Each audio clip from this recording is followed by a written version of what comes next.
Hello everyone and welcome to another video. Now back in 2006 my PC couldn't really handle the Elder Scrolls Oblivion, so I played it at a very low resolution. Fast forward to 2025 and my PC can't really handle Oblivion, so I'm playing it at a very low resolution.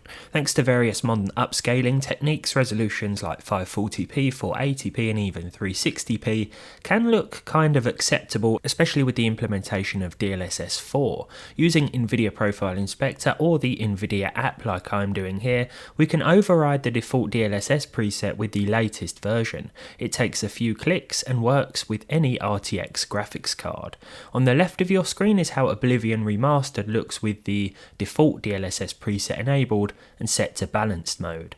I'm also using the game's medium settings. These are the settings I prefer to use with this hardware. This captured footage is zoomed in a tiny bit to try and highlight any differences between this and DLSS 4 on the right. With my entry level 3050 we lose a little off the performance figures, but I think it's a small sacrifice compared to the improved clarity of the image. Any DLSS sharpening is disabled. What's also great about DLSS 4 is that we can use a slightly lower preset to achieve equally as solid results. For example, let's switch the capture on the right hand side to DLSS 4 performance mode, while keeping the capture on the left at balanced, while still using the game's default DLSS preset, an older version of the tech. Performance is similar but visual quality is improved, though how well that's coming through on the video, I don't know. Of course, improved visual quality means more headroom for resolution-based sacrifices. Oblivion Remastered gives us the glorious DLSS Ultra performance toggle, which will render the game internally at 640 by 360. There is a sharpness slider which I mentioned before, but I've left it disabled for the full effect, plus the image seems to look over sharpened at any setting with this resolution.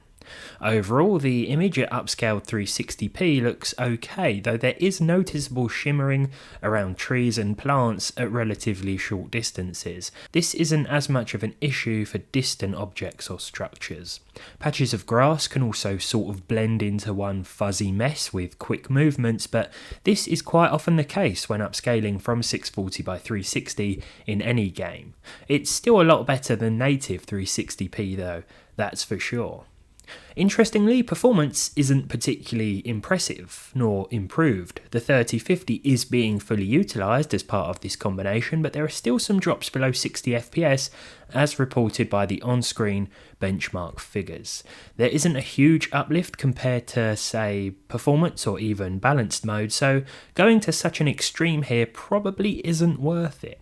I've accepted that the 3050 can't do a comfortable or constant 60 FPS, and I'd rather stick to a compromise that puts us at between 40 to 60 frames per second most of the time, like the medium settings with balanced DLSS 4 mode that we were using at the start of the video. The option is always there though, if you want to use it, or if you need to though. I can't imagine many people would want to play their latest games at upscaled 360p. As you've seen however, it doesn't always look that bad, especially with DLSS 4. But let me know your thoughts down below. As always, thanks for watching, and hopefully I'll see you all in the next one.